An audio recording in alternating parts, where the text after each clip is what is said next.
नमस्कार दोस्तों, मैं ओम प्रकाश गुप्ता और आप देख रहे हैं स्पेस जीके 17 चैनल। आज हम बात करने वाले हैं अनंत तक फैले अंतरिक्ष, गैलेक्सीज, तारे और सोलर सिस्टम की। ये अनंत तक फैला अंतरिक्ष हमारी सोच से भी कहीं ज़्यादा दूर तक फैला हुआ है, या कहें इसका कोई अंत नहीं है।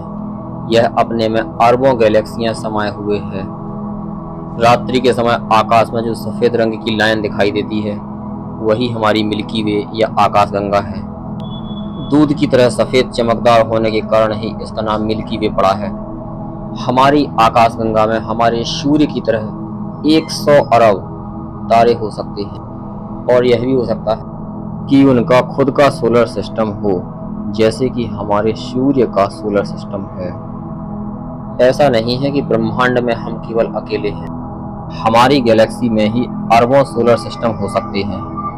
एक अनुमान के तहत केवल हमारी गैलेक्सी में ही हमारे सोलर सिस्टम जैसे 100 बिलियन सोलर सिस्टम हो सकते हैं, जिनमें से एक सोलर सिस्टम हमारा भी है, जिसके केंद्र में सूर्य है और 8 ग्रह इसके चारों ओर घूम रहे हैं।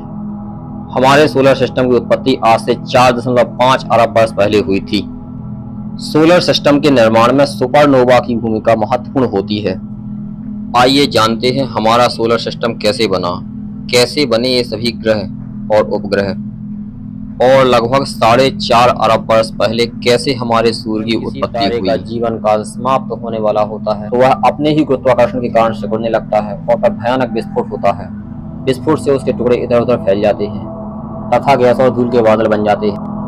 ये बादल जब धीरे धीरे खत्म होने लगते हैं तो सुपर नेबुला का रूप ले लेते हैं। इसके बाद इस नेबुला में पाए जाने वाले बादलों ने आपस में गुरुत्वाकर्षण बल के कारण सिकुड़कर एक गोल गैस के पिंड के रूप में बदल गए। इन बादलों में हाइड्रोजन बहुत ज़्यादा थी, जो दबाव के कारण हीलियम में बदलने लगी। इसे नाभिकीय संलयन कहते हैं। इसके परिणाम स्वरूप बहुत अधिक ऊर्जा निकलने लगी और यह गैस का पिंड हमारे वर्तमान सूर्य में बदल गया। हमारे सोलर सिस्टम के केंद्र में सूर्य है।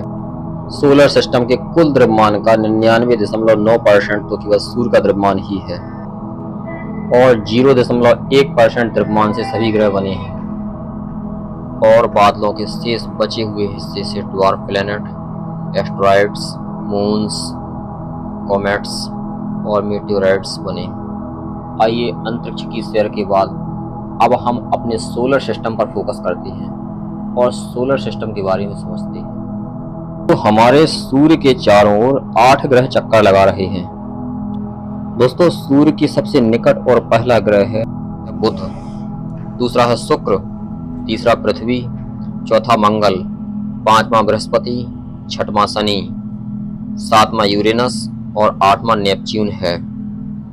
दोस्तों, मंगल ग्रह और बृहस्पति ग्रह, इन दोनों ग्रहों के बीच में कुछ चट्टान के टुकड़े जो सूर्य का चक्कर लगाते हैं एक बेल्ट के रूप में। इनमें 1 मिलीमीटर से लेकर या धूल के कण से लेकर बड़े बड़े या कई किलोमीटर तक के पत्थर हो सकते हैं। इन्हें एस्टेरॉइड कहते हैं, जिन्हें आप इस इमेज में देख सकते हैं। दोस्तों, इनमें से कभी कभार कोई एस्टेरॉइड अपनी दिशा भूलकर या भटककर पृथ्वी के वातावरण में घुस आता है, लेकिन जैसे ही हमारे वायुमंडल में प्रवेश करता है तो आग पकड़ लेता है, जलकर नष्ट हो जाता है। लेकिन कुछ बड़े एस्टेरॉइड पृथ्वी से कभी कभार टकरा भी जाते हैं।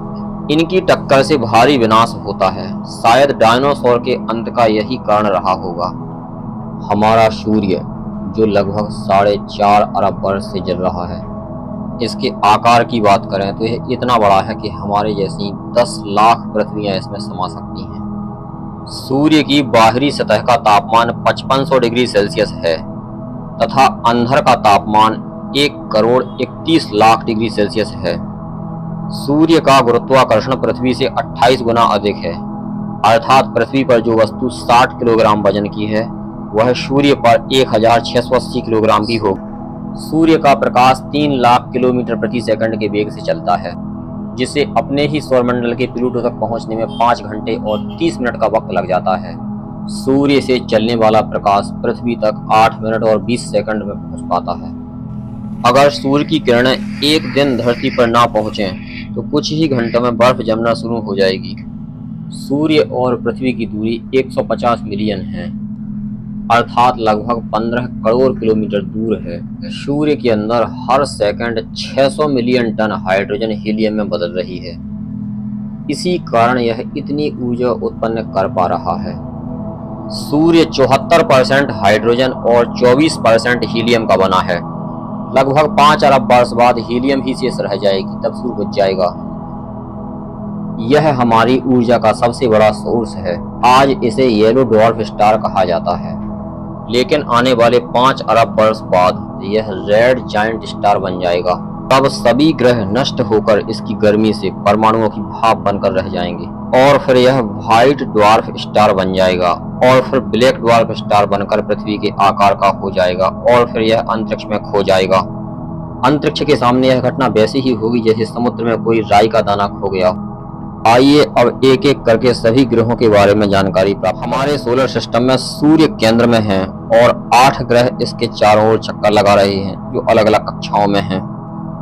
आइए दोस्तों, हम सबसे पहले बात करते हैं उस ग्रह की जो सूर्य के सबसे निकट है और सबसे छोटा है तथा चंद्रमा से थोड़ा ही बड़ा है। उसका नाम है बुध यानी मर्क्यूरी। जी हाँ दोस्तों, मर्क्यूरी यानी बुध।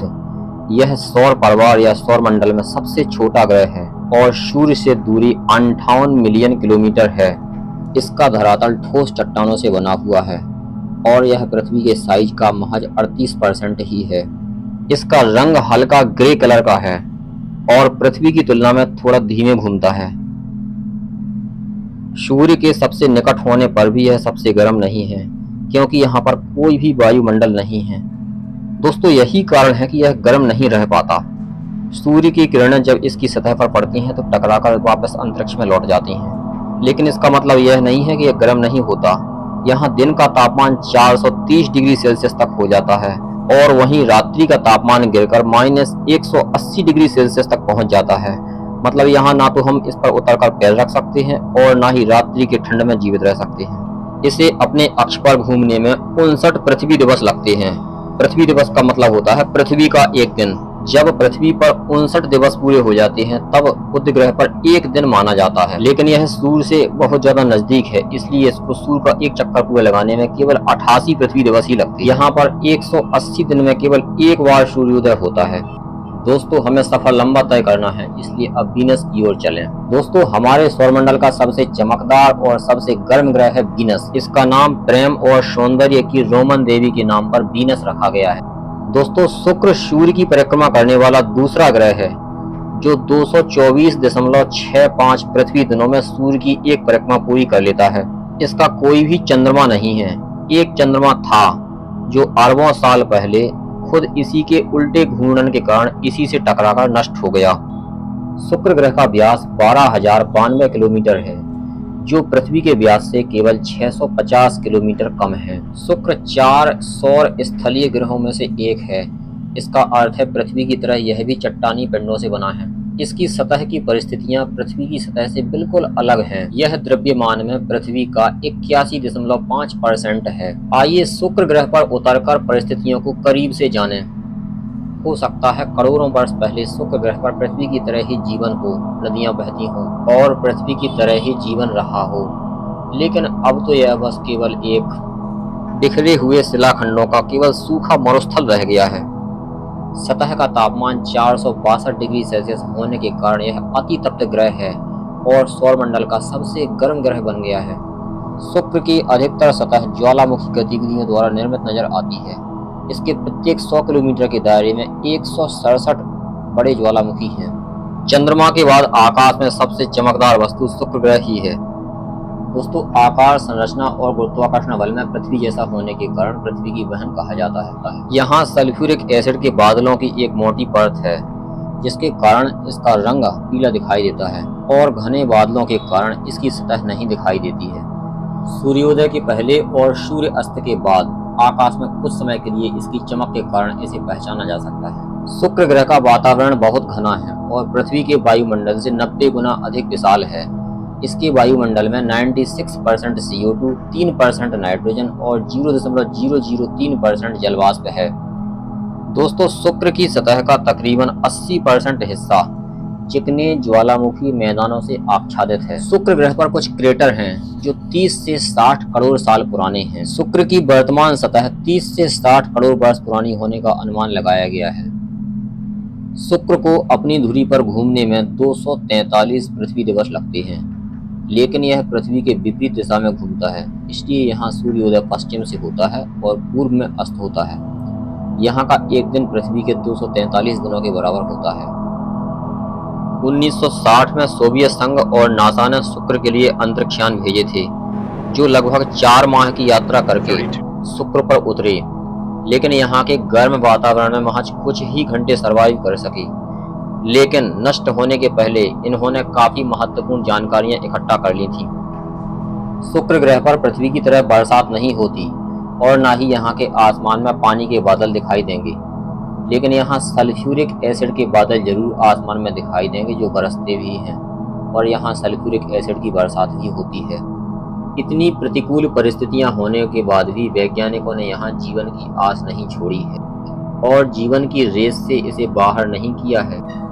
बहुत गर्म होने के कारण इसकी सतह पर तो नहीं उतर सकते, लेकिन वैज्ञानिकों ने अनुमान लगाया है कि इसकी बादलों के ऊपर जीवन संभव हो सकता है और इसके वायुमंडल में ही जीवन को बसाया जा सकता है, घर बनाए जा सकते हैं। दोस्तों, शुक्र ग्रह पर हमने बहुत देर तक ठहर लिया है। अब हम अपने घर यानी पृथ्वी की ओर रुख करते हैं। पृथ्वी हमारे सौरमंडल का तीसरा ग्रह है जो सूर्य की परिक्रमा करता है और केवल इसी पर जीवन फल फूल रहा है। इसके 4 कारण हैं।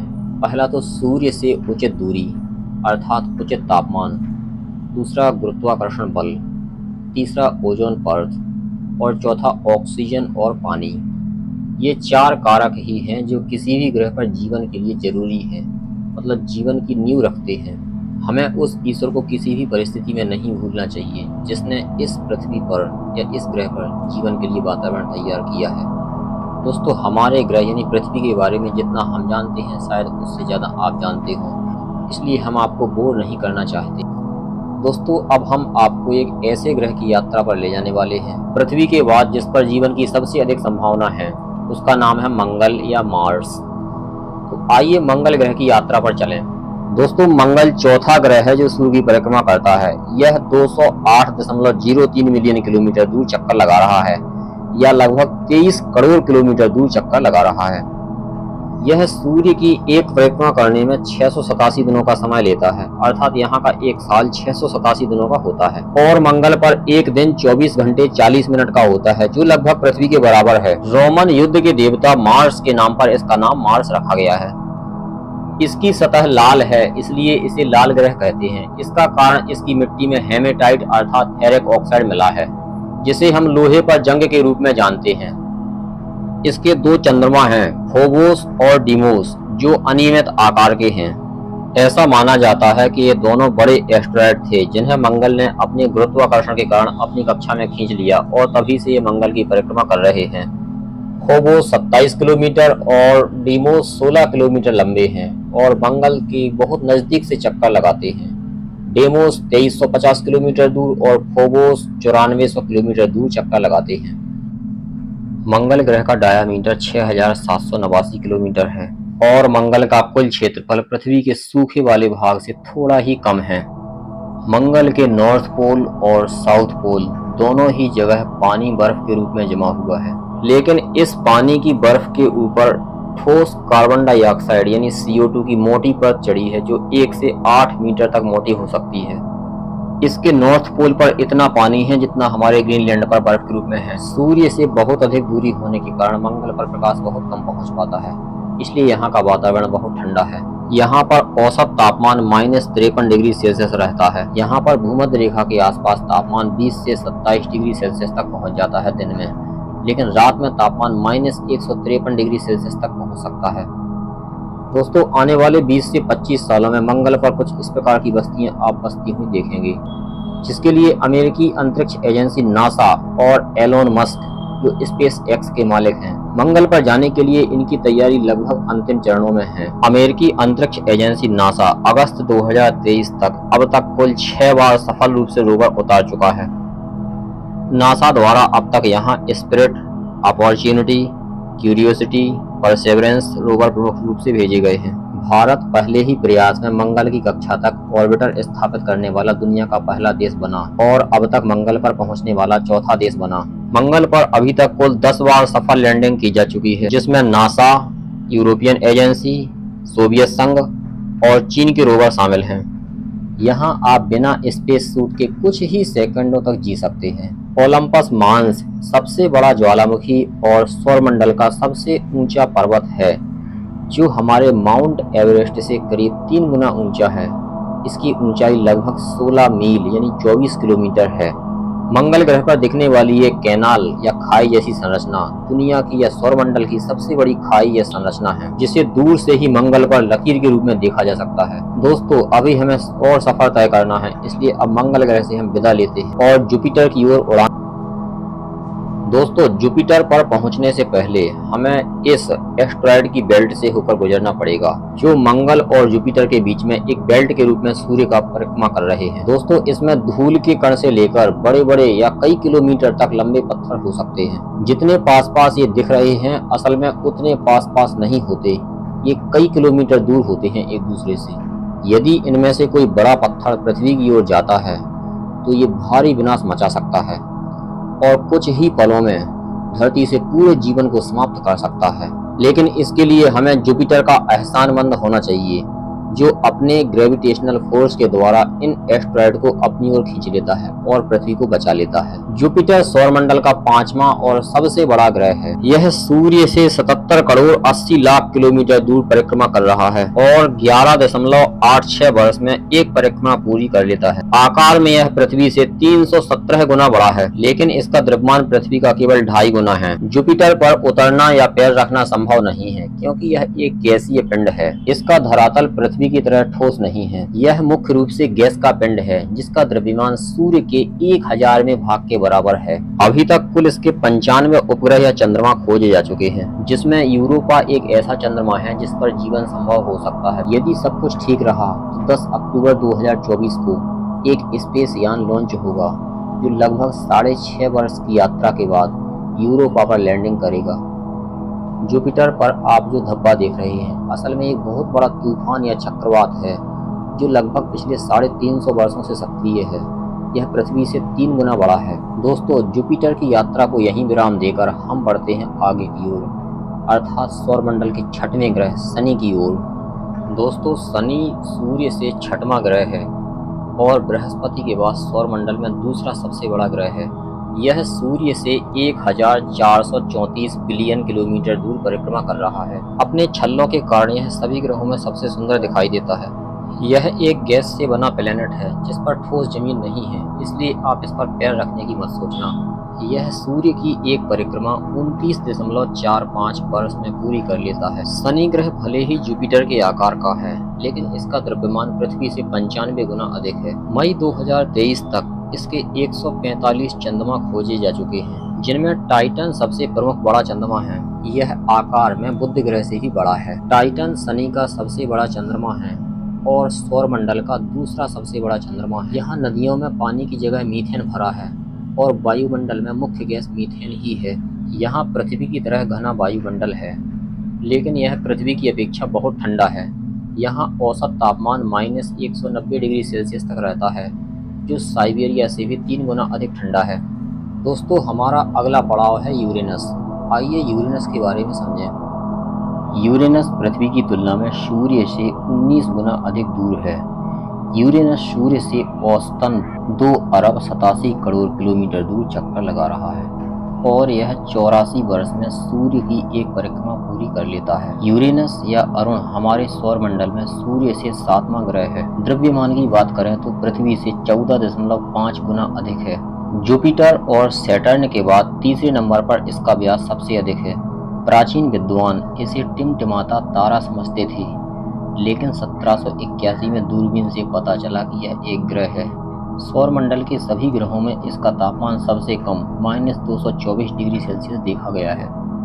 इसकी बनावट नेपच्यून यानी वरुण से मिलती जुलती है। पानी की बर्फ के अतिरिक्त यहाँ अमोनिया और मीथेन गैस की बर्फ भी है, इसलिए खगोल शास्त्री इसे बर्फीला दानव कहते हैं। इस ग्रह पर बादलों की कई परतें देखी गई हैं। ऐसा माना जाता है कि सबसे नीचे पानी के बादल होंगे और सबसे ऊपर मीथेन गैस के बादल हैं। इसके केंद्र में बर्फ व पत्थर पाए जाते हैं। आइए अब सौरमंडल के अंतिम ग्रह यानी नेपच्यून की यात्रा पर चलते हैं। दोस्तों, नेपच्यून या वरुण हमारे सौरमंडल में सूर्य से 8वां ग्रह है। यह सूर्य से 4,49,82,82 किलोमीटर दूर है। इसे सूर्य की एक परिक्रमा करने में 164.79 वर्ष लगते हैं। व्यास के आधार पर यह सौरमंडल का चौथा बड़ा और द्रव्यमान के आधार पर तीसरा बड़ा ग्रह है। इसका द्रव्यमान पृथ्वी से 17 गुना अधिक है और अपने पड़ोसी ग्रह यूरेनस से थोड़ा सा बड़ा है। दोनों ग्रह बनावट और संरचना में लगभग एक जैसे हैं। इसके वातावरण में भी पानी की बर्फ के अलावा मीथेन और अमोनिया गैस के बादलों की बर्फ है। यूरेनस की भांति यह भी एक बर्फीला दानव ही है। इसके धरातल पर हवाएं 2100 किलोमीटर प्रति घंटे के वेग से देखी जा चुकी हैं। 1989 में वॉयेजर 2 स्पेस यान इसके नजदीक से गुजरा था।